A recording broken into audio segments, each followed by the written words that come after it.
Have you noticed how the most reflective people around you seem to be withdrawing more and more from everyday conversations? How those who once shared profound insights about life, society, and the future now remain silent in social gatherings, choosing to observe quietly while shallow discussions dominate the space? Maybe you yourself have felt this growing distance, that sense that your most important concerns and reflections find no echo in the world around you.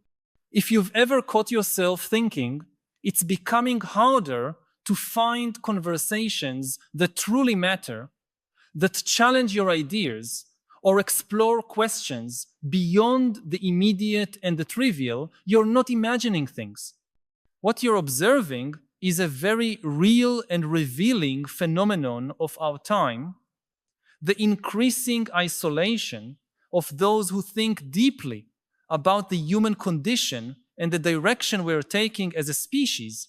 This distancing is not a coincidence, nor is it the result of some misunderstood intellectual superiority.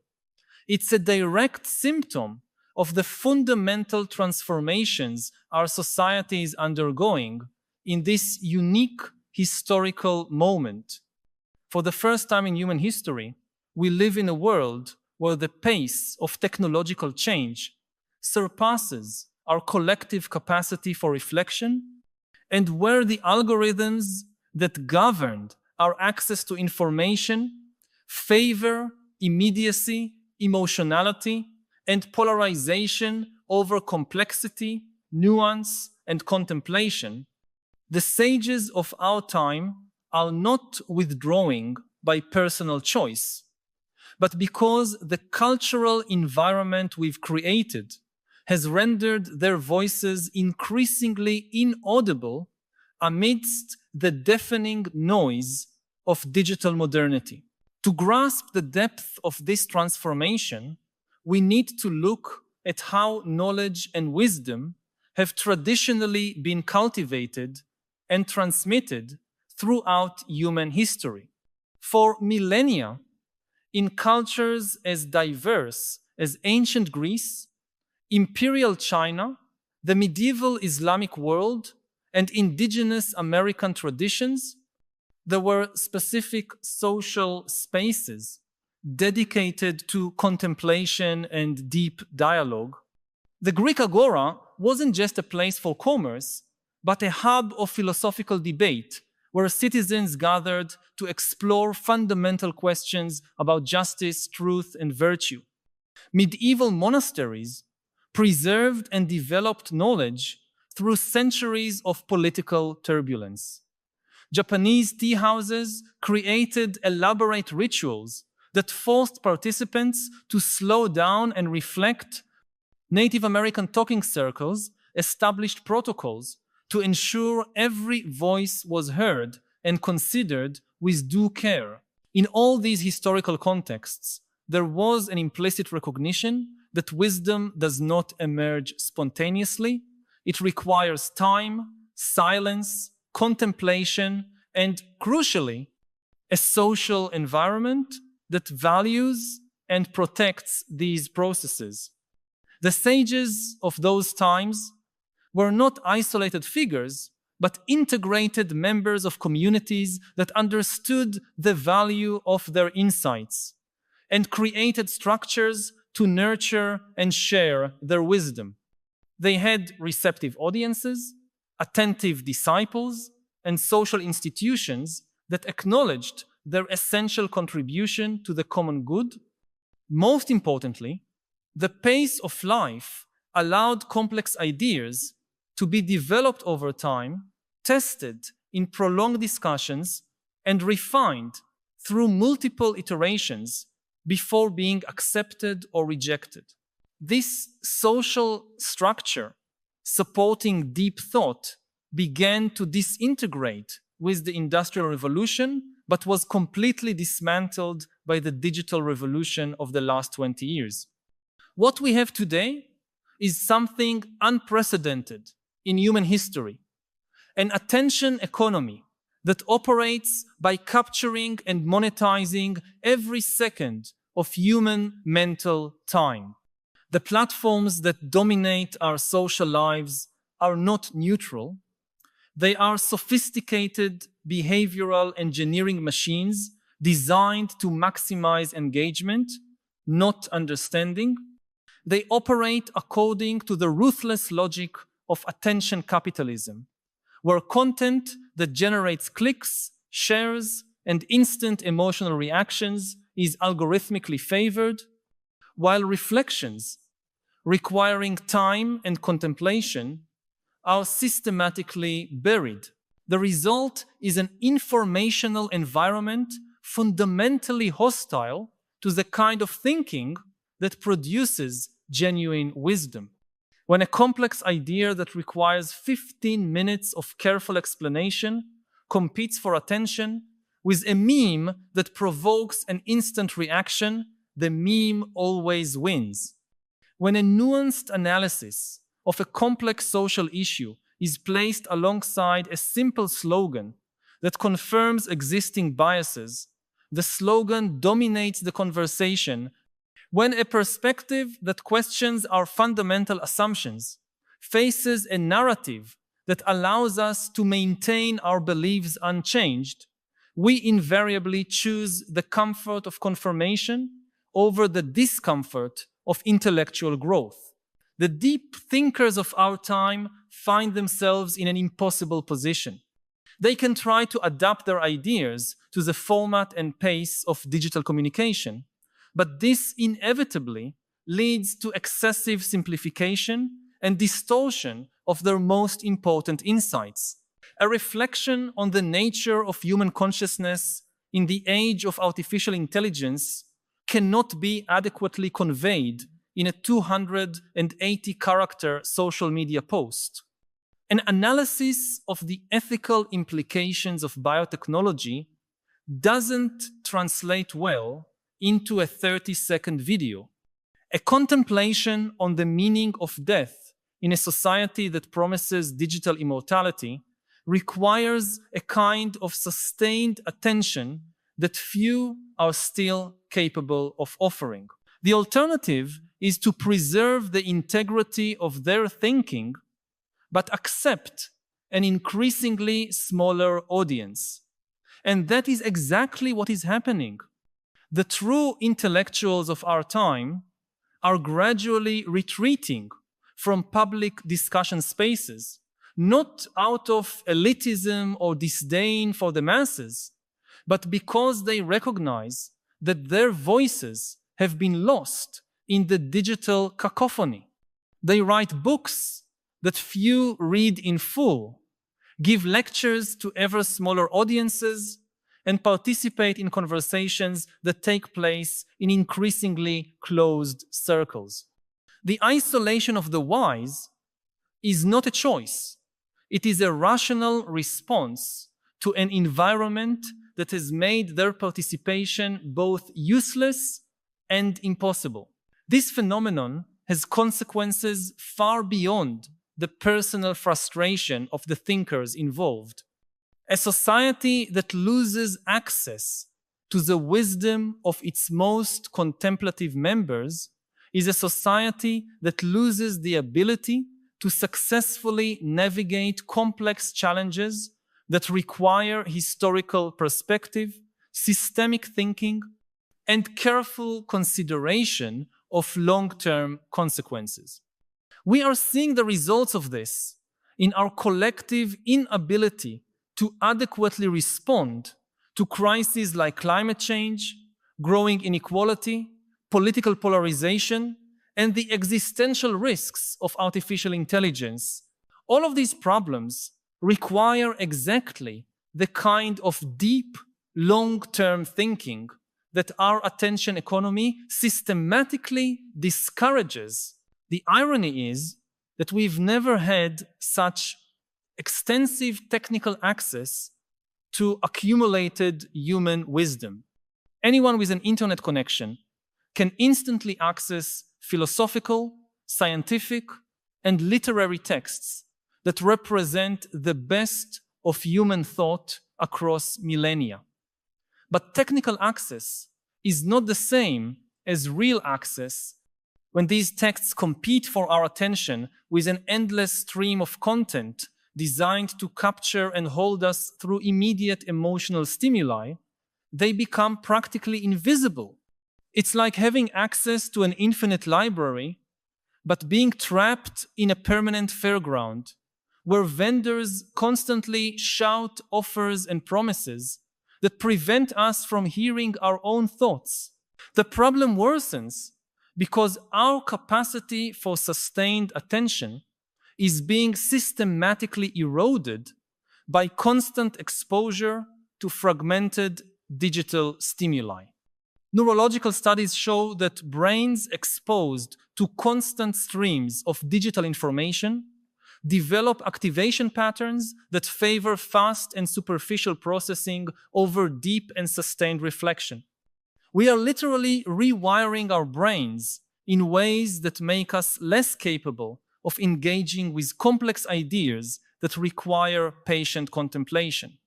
With each passing generation, fewer people possess the basic cognitive capacity necessary to follow sophisticated philosophical arguments or to sustain the attention required for true understanding of complex issues.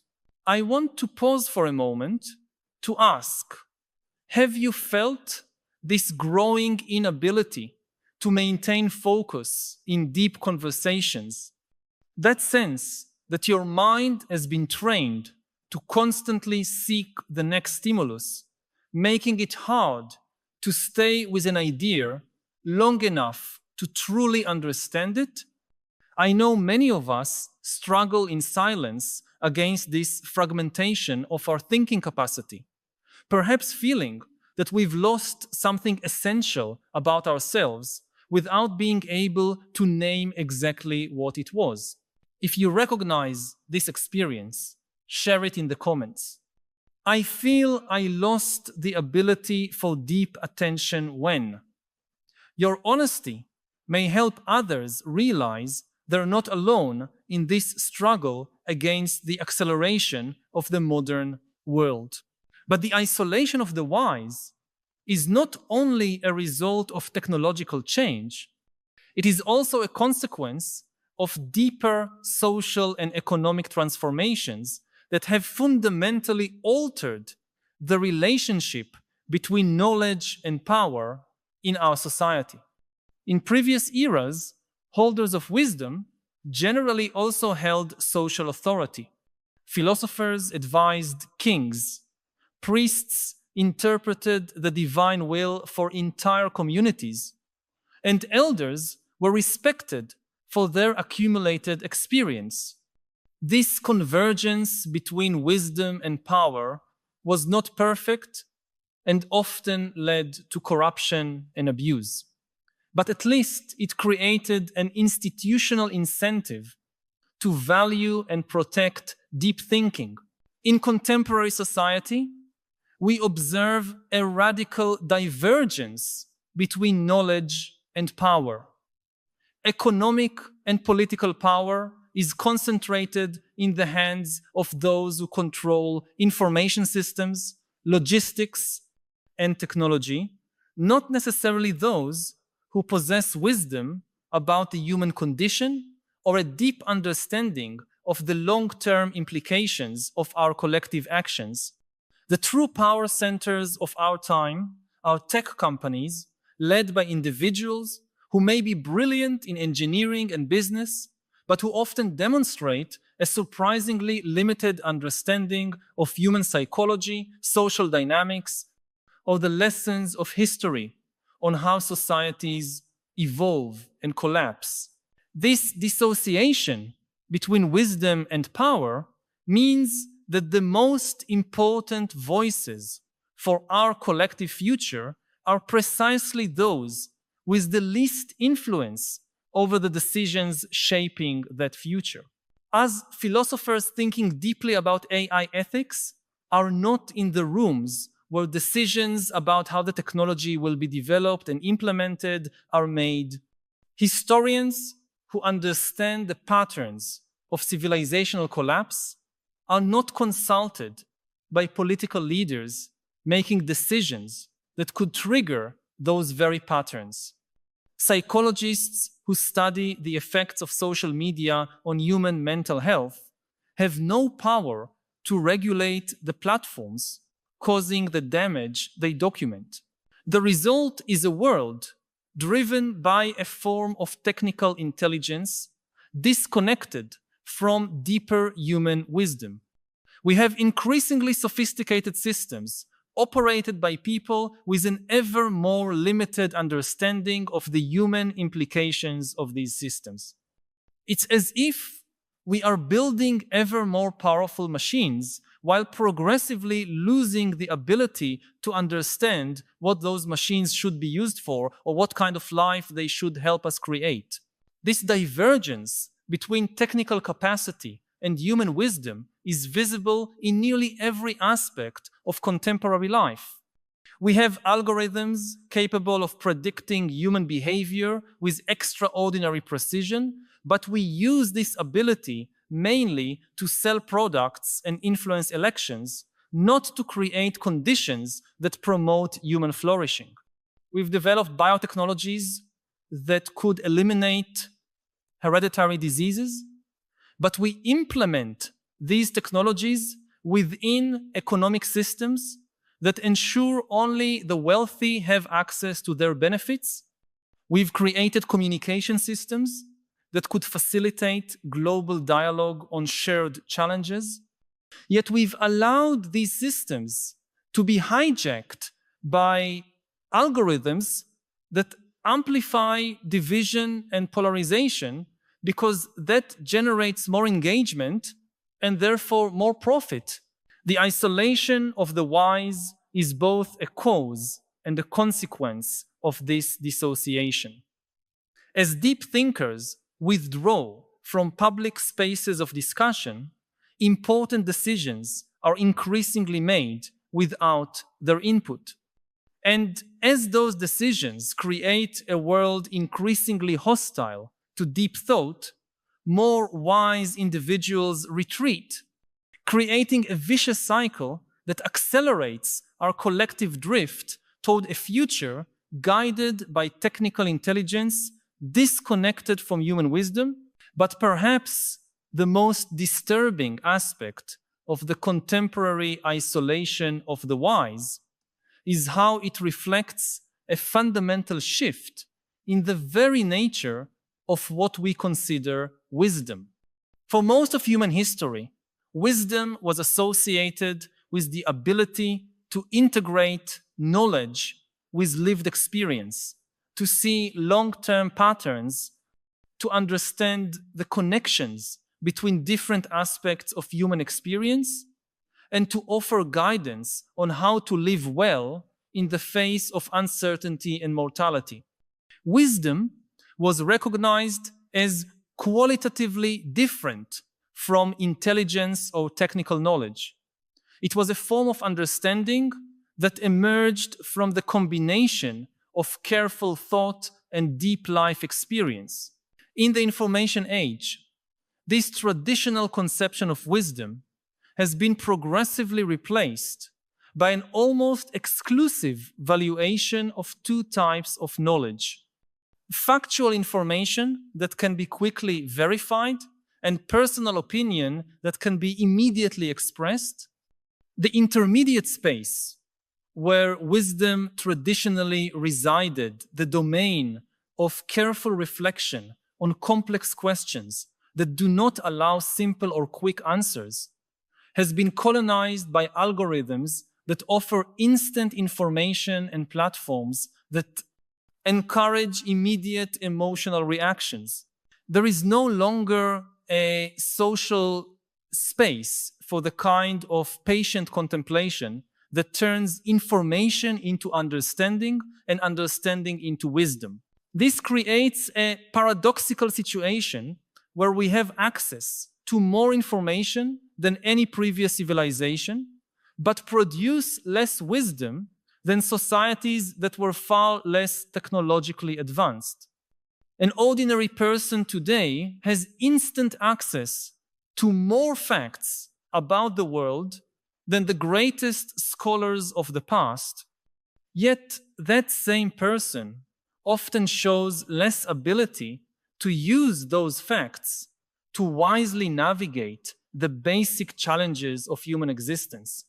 We know more about how the brain works than Buddha or Confucius did, yet we produce far less practical insight on how to achieve inner peace or social harmony.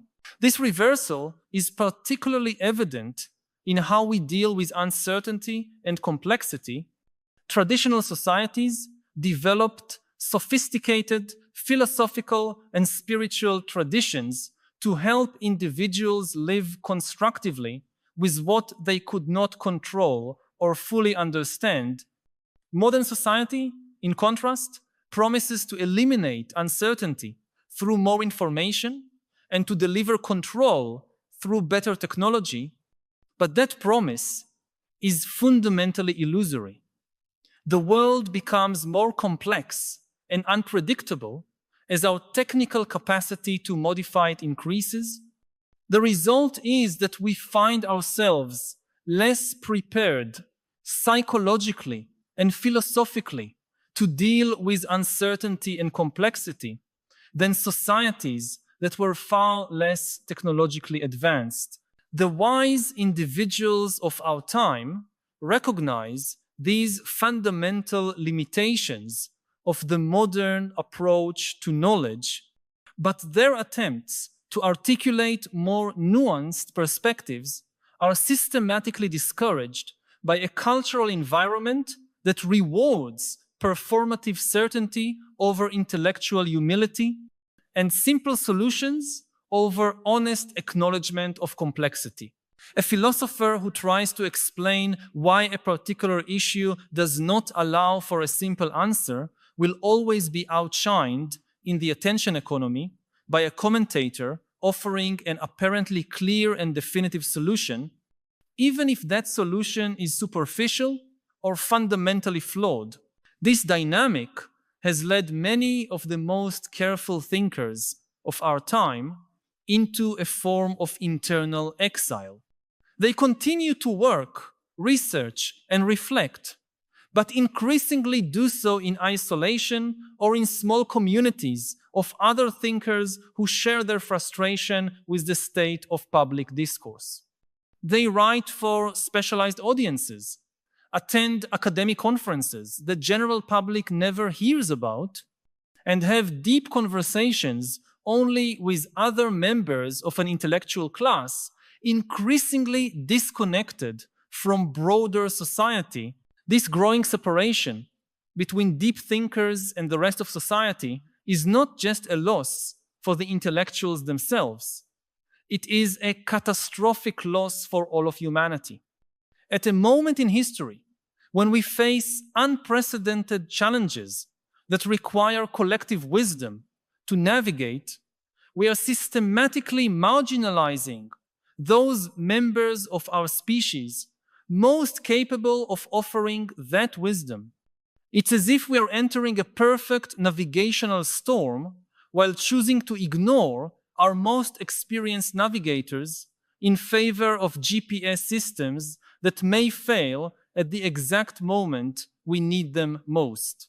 The question this raises is profoundly disturbing. Is it possible that our species has created conditions that make collective wisdom impossible precisely at the historical moment when that wisdom is most desperately needed? Could it be that the same technical intelligence that has given us unprecedented power over our environment has also eliminated our ability to use that power wisely? These are not rhetorical questions. They are urgent, practical problems whose answers will determine whether we can create a future worth living in or whether we are heading towards some form of civilizational collapse. But recognizing the reality of the isolation of the wise does not mean accepting this situation as inevitable or permanent. Throughout history, human societies have demonstrated a remarkable capacity to recognize when their own structures have become dysfunctional and to create new institutions that restore balance between different forms of intelligence and wisdom. The problem we face today is that we are trying to navigate these transformations using the very systems of thought that created the problem in the first place. We cannot solve the isolation of the wise using more attention technology or more digital platforms. We need fundamental changes in how we organize our time, our attention, and our collective priorities. Some of these changes are already beginning to emerge on the margins of our society. Small communities are experimenting with ways of life that prioritize contemplation over consumption, depth over speed, and quality of attention over quantity of information. There are growing movements dedicated to the practice of slow thinking, digital Sabbaths, and other forms of cultural resistance to the constant acceleration of modern life. Some entrepreneurs are creating physical and digital spaces specifically designed to facilitate deep conversation and sustained thinking. Educators are developing curricula that teach contemplation and reflection as basic skills as important as literacy and numeracy.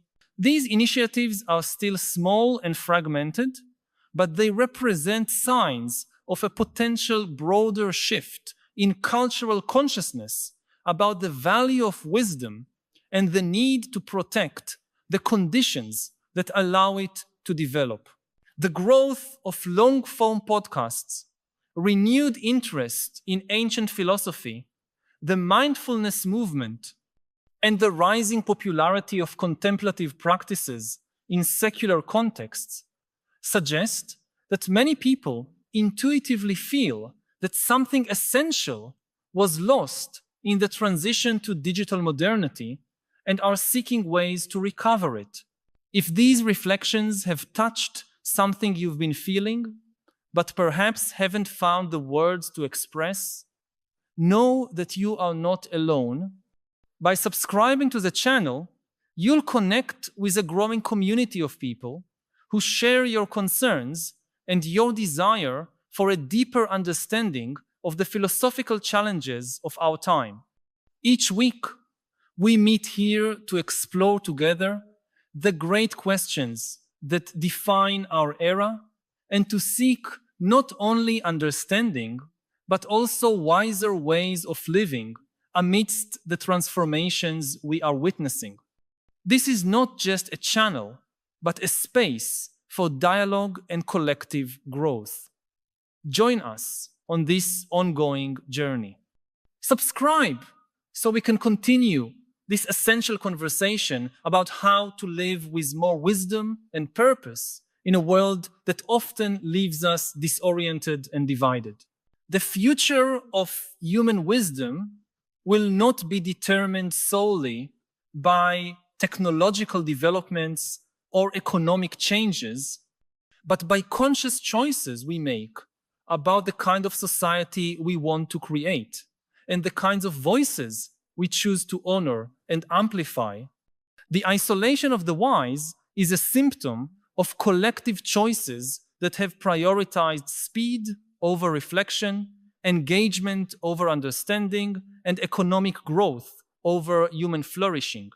But symptoms can be treated when we recognize their nature and are willing to make the necessary changes to restore health.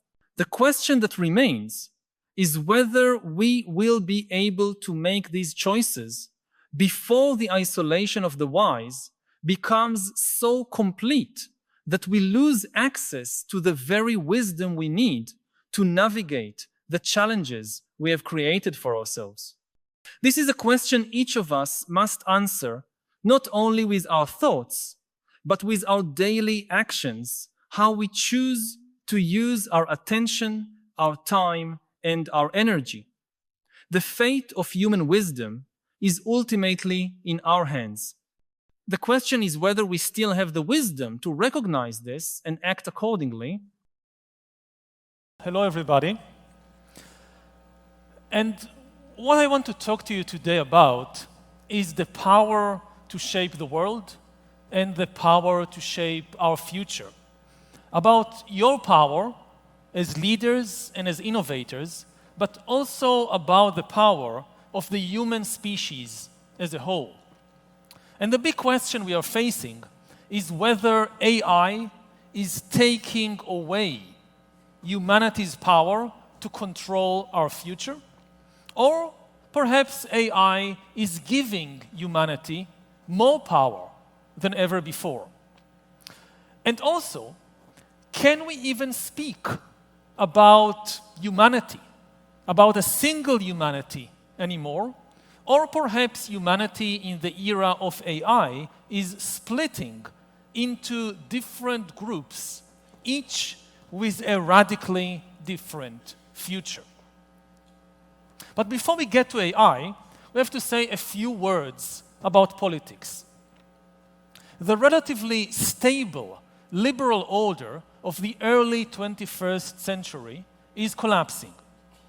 Instead of a cooperative order based on universal values, global institutions, and international laws, we are entering into a super competitive, chaotic world in which only one thing matters, and this one thing is brute force.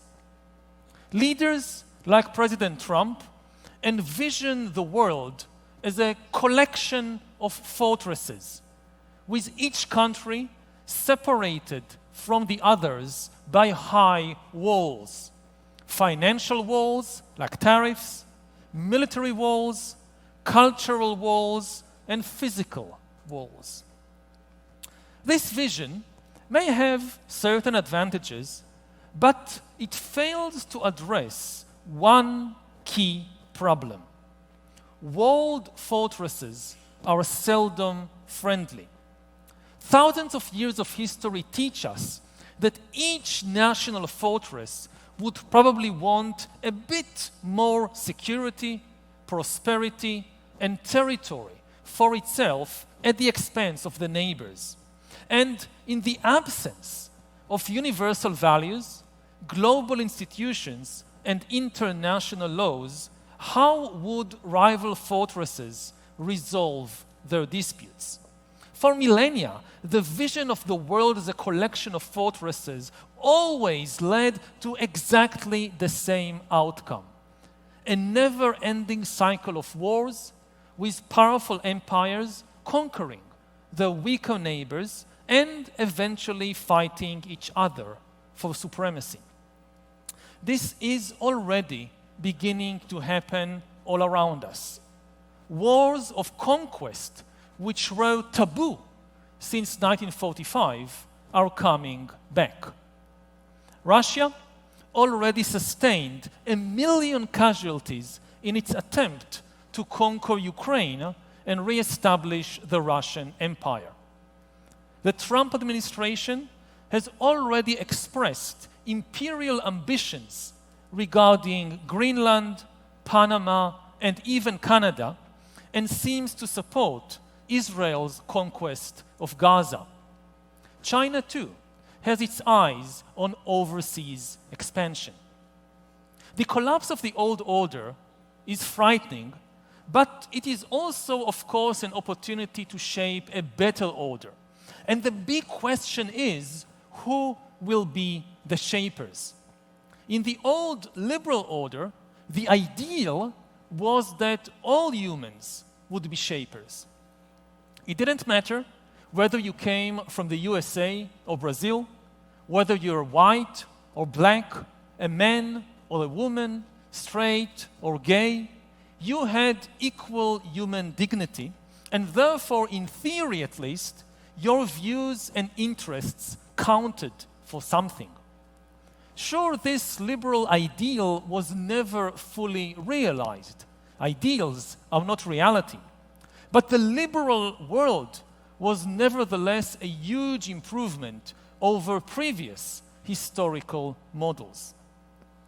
In the new post-liberal chaotic world, the ideal of equal human dignity is completely and openly abandoned. Instead of all humans trying to cooperate to shape a world that will be good for all humans, the current mantras are me first and might is right. A few powerful people in a handful of countries think that they have the right to shape the world for everyone. If you remember the meeting earlier this year between President Trump and President Zelensky at the White House, whenever Zelensky talked about things like justice or peace or territorial sovereignty of nations, President Trump interrupted him and said, "You don't have the cards. You don't have the cards." As we are meeting here in Sao Paulo to talk about the future of humanity, there are two questions for each of you to ponder. First, do you have any cards? Are there any cards in Sao Paulo? Or are all the cards in Washington, Beijing, and Moscow in the hands of people like Donald Trump, Elon Musk, Xi Jinping, and Vladimir Putin? The second question is perhaps even more important. Do you want to live in a world where the only thing that matters is cards? Is life ultimately just a card game with winners and losers? Now, I could have given the exact same speech that I gave now in 1939 or in 1914 or in countless other historical moments when humanity was on the brink of a major crisis. But this time, it's really different. Because as we ask ourselves, who will shape the new world of the 21st century, we need to take into account not only human shapers. For the first time in history, there are also non-human shapers on the planet, AIs. We might be quite close, maybe a few years, quite close to the moment when an algorithm would tell all humans, including Trump and Putin, you don't have the cards. As we enter the era of AI, I want to briefly explore here three questions. What is AI? What is the threat of AI? And how can all of you, business leaders, entrepreneurs, and innovators, help humanity not just survive, but also flourish in the era of AI? So let's start. What is AI? There is so much hype around this term, AI, that the term is now inaccurately applied to almost every machine, and it is becoming difficult to know what it really means. So let me be very, very clear. AI does not mean automation. AI means agency. AI is not a tool in our hands. AI is an independent agent capable of acting and learning and changing on its own. To be an AI, it is not enough for a machine to act independently, automatically.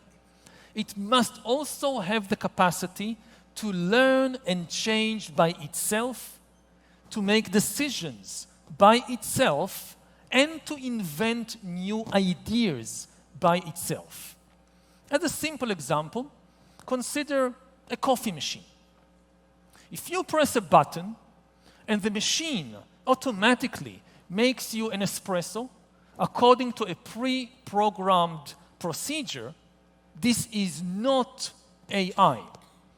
The machine doesn't learn or create anything new by itself.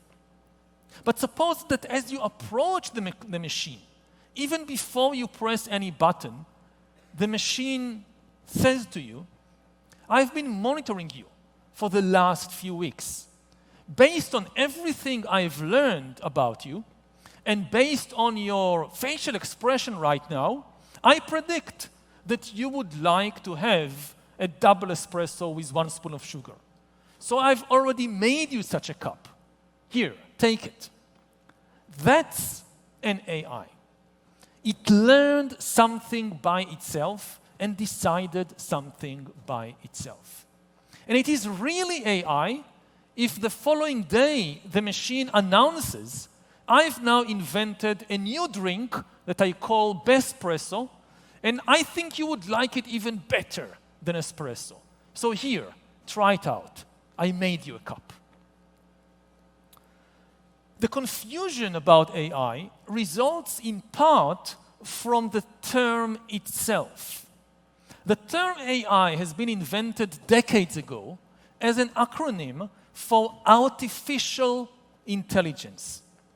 But it is inaccurate to think about AI as an artificial intelligence if by artificial we mean something that is entirely designed and controlled by humans. AI is not artificial in this sense. So it's better perhaps to think about AI as an acronym for alien intelligence. Alien not in the sense that it's coming from outer space, it doesn't. Alien in the sense that this is a non-human intelligence, it's not even an organic intelligence. It operates on completely different inorganic lines. It therefore is able to make decisions and to invent ideas that would never occur to human beings or to any other organic animal. A famous example of this was given already back in 2016 when the AI AlphaGo defeated the human Go champion Lee Sedol in Seoul. This game became justly famous, not just because AlphaGo defeated the human champion. It was the way AlphaGo defeated Lee Sedol which shocked the world. Because AlphaGo, in order to win, invented new strategies for how to play the game that never occurred to any human player in thousands of years of the history of Go. Now, as long as AI invents new ways to play games or new kinds of coffee, it doesn't seem very important. But very soon, AI will invent new military strategies, new kinds of money, and even entire ideologies and religions. Consider money and finance more generally. If you recall the 2007-2008 financial crisis, you might remember that it was largely caused or started by something called CDOs, collateralized debt obligations. CDOs were financial devices invented by a handful of mathematicians and investment wizards. These financial devices were so complex that they were almost unintelligible to most humans, including politicians and regulators. And this led to an oversight failure and a global catastrophe. Now, what happens if we now allow or even encourage AIs to invent new financial devices that will be orders of magnitude more complex than CDOs and that will be utterly unintelligible to any human being? Such devices could greatly improve financial efficiency and contribute to economic growth, and they could become the bedrock of the global financial system. But what would happen to human politics when no voter or politician is able to understand and regulate finance anymore? And what happens if after a few years of unprecedented boom, the financial system suddenly busts and there isn't a single human being on earth that is able to make sense of what is happening. Now consider the implications for something like religion. Especially, let's take as an example, religions based on texts like Christianity, Islam, and Judaism. For thousands of years, Judaism granted ultimate authority not to human beings, but to texts like the Bible and the Talmud. Flesh and blood rabbis nevertheless had immense power within Jewish society for the simple reason that their holy texts could never speak for themselves. They were mute. Whenever you had a question about the text, you needed a human interpreter. Rabbis are humans who know their way around many Jewish texts, from the Bible to the latest commentaries on the Talmud. This is the source of their authority. Now, over the centuries, so many Jewish texts have been composed that not even the most learned rabbi is able to read all these texts in his or her lifetime, let alone remember everything written there. But of course, this is something that an AI can easily accomplish. AI could quickly read all the Jewish texts ever composed, remember every word in every single one of these texts, and also find patterns in the texts that have so far escaped human notice, human attention, and AI could therefore use its unprecedented scriptural understanding and knowledge to produce completely new interpretations of the Holy Word. And this, of course, is true of Christianity and Islam as well. In effect, AI can start functioning as a holy text that talks back to the faithful without any need of a human mediation. What happens to a religion of texts when the texts start talking? Now, since Judaism invests, as I said, authority in the texts, a flesh and blood rabbi cannot just ignore the scriptural arguments of an AI. And human rabbis will very soon find it very difficult to compete with AI's mastery of the Jewish canon. Even if AI is not granted formal rabbinical status, it is likely that at least some humans, including even some rabbis, would turn to an AI rabbi for scriptural guidance and inspiration.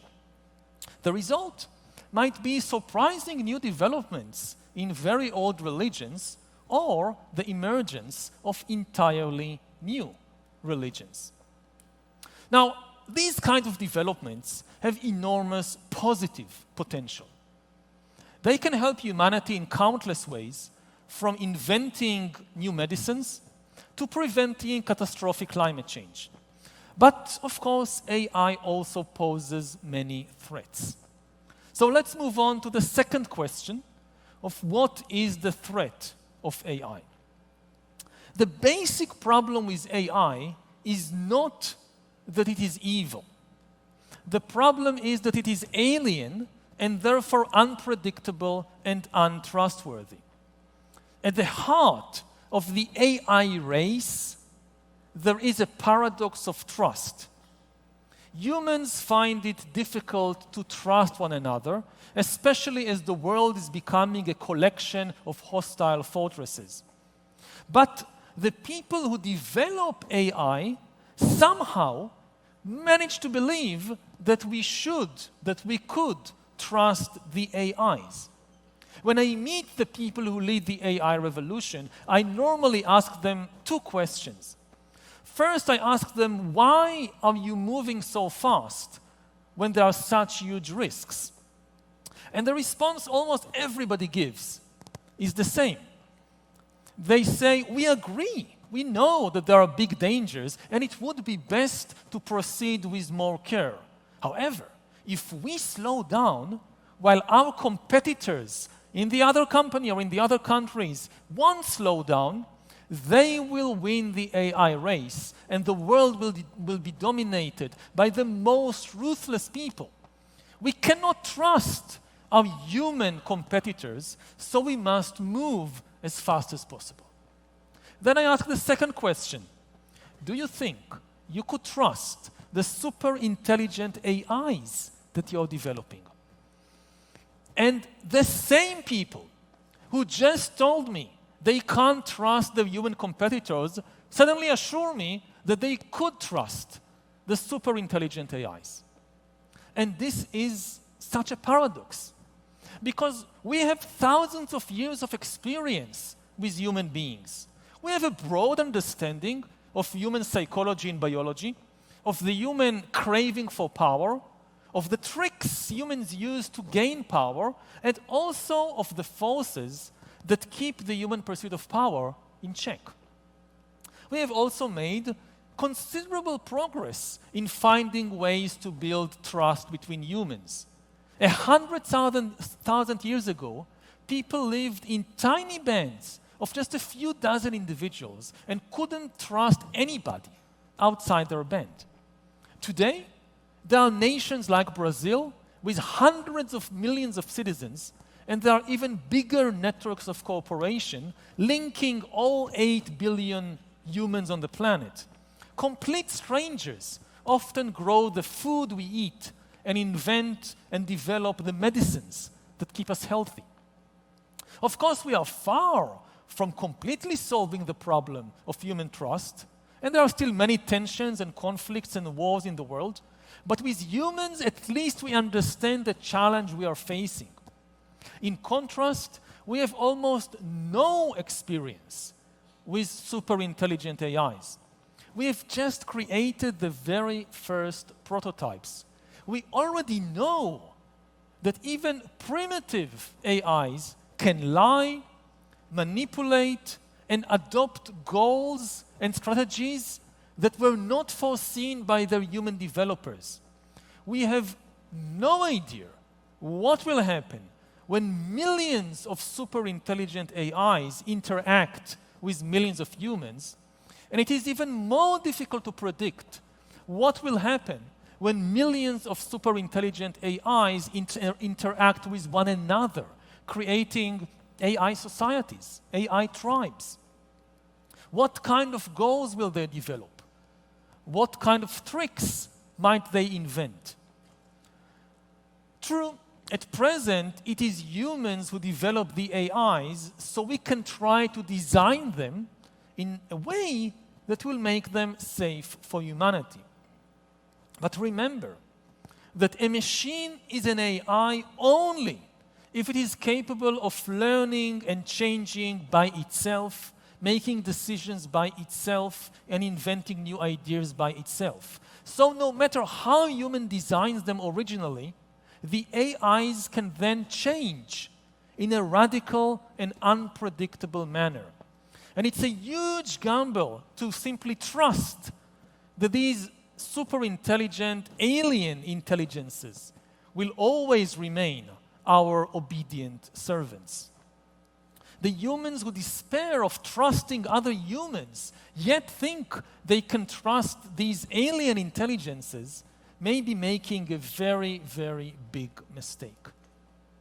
Now, I know that it's sometimes hard for people to understand how AIs might escape human control.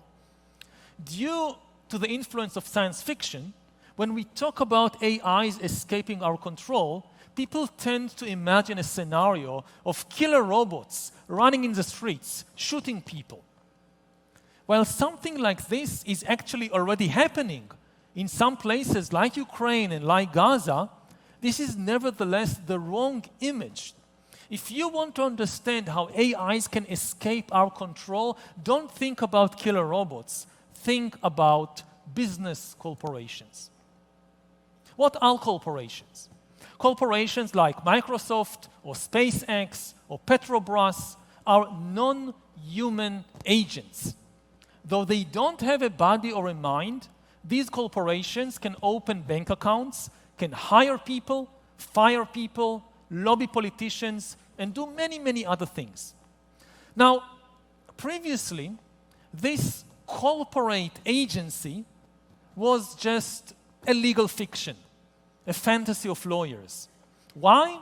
Because in practice, every decision made by Microsoft or Petrobras was actually made by some human being, not by the corporation. Every decision was made by some human executive, human shareholder, human engineer. But with AI, corporate decisions will increasingly be made by a non-human intelligence, a non-human agent. Imagine a corporation that has no human executives and no human shareholders, only AI executives and shareholders. This corporation can make billions and reshape the world. A practical question already today in 2025 is, do we want as a society to allow such things? This is a practical question.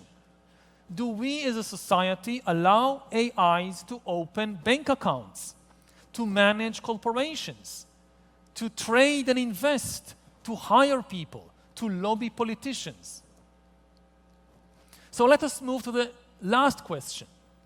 How can humanity flourish in the era of AI?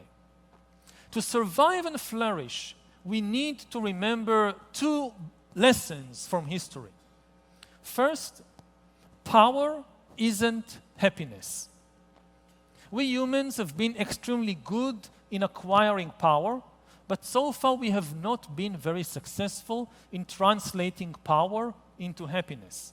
That's why today we are thousands of times more powerful than in the Stone Age, but humans are not thousands of times more happy. That's also why the most powerful people in the world, like Trump and Musk and Xi and Putin, are definitely not the happiest people in the world.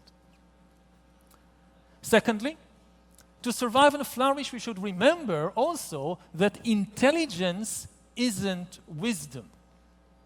Humans are the most intelligent animals on the planet, and at the same time, we are also the most deluded animals on the planet. No other animal can believe the kind of nonsense that humans can believe.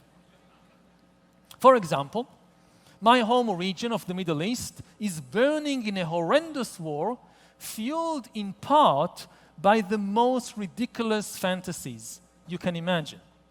Humans there, on all sides of the conflict, seriously believe that the creator of the universe commanded them to fight and kill other humans. And they also seriously believe that the creator of the universe will reward them for their violence with everlasting joy and bliss in heaven. No chimpanzee will ever believe such nonsense. But many highly intelligent humans believe it. So power isn't happiness, and intelligence isn't wisdom. AI will be more powerful and more intelligent than us. But the power of AI doesn't mean it will bring happiness, and the intelligence of AI doesn't mean that AI will be free from delusions. In fact, a super intelligence might very well be super deluded. Therefore, the big challenge for business leaders and innovators is not how to create more powerful and more intelligent technology. Rather, the challenge is how to develop the wisdom necessary to use all this power and intelligence for good purposes. How to do it? The answer is quite simple. Build more trust between humans before developing super intelligent AIs. Do you know why planet Earth is nevertheless ruled by humans and not by chimpanzees? Not because we are more intelligent than the chimpanzees. Humans rule the world because we know better than any other animal how to build trust with strangers and cooperate in very, very large numbers. We have developed this ability for thousands of years. Unfortunately, just when we need human trust more than ever before, many of our most powerful leaders are busy destroying this trust. Instead of strengthening connections between all humans, they are busy building walls between humans. If humanity is divided, AI will escape our control and will enslave or even annihilate us. On the other hand, if humanity cooperates, we can together develop AI and other technologies in a safe and responsible way. Think about AI as humanity's common child. When we educate children, we know that children learn from what we do, not from what we say. If you tell your child, don't lie, and then the child observes you lying, the child will also lie. Similarly, if you're a tech tycoon developing a super intelligent AI, and you're telling the AI, don't lie, and the AI then observes you lying, the AI will also lie. And if you tell the AI, be compassionate to people, but the AI observes you engaged in a ruthless pursuit of power, the AI will also grow up to pursue power ruthlessly without any compassion. This is why we must first solve the problem of human trust and only then develop super intelligent AI. If AI is developed in a cooperative way by compassionate and trustworthy humans, then the AI too is much more likely to grow up to be cooperative, compassionate, and trustworthy. And all of you have a role to play in that. You are leaders and innovators. Amidst the growing political chaos in the world, the business leaders and the tech innovators still have very considerable power to shape the world. So use your power to build trust between humans. Use your power to build a world which isn't just a card game between ruthless warlords. Build a world in which the dignity of everybody still counts. Thank you.